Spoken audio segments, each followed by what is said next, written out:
গাছের মধ্যে গাছের পাতাগুলা মরে গেছে এটা যদি পরিষ্কার না করি বসে দেখলে আমারে কইব যে আমি কাম করি না।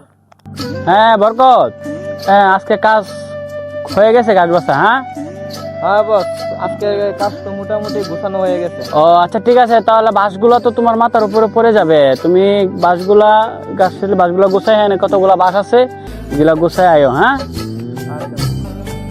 পকেটে টাকা পয়সা নাই, বসেরে কইতে বস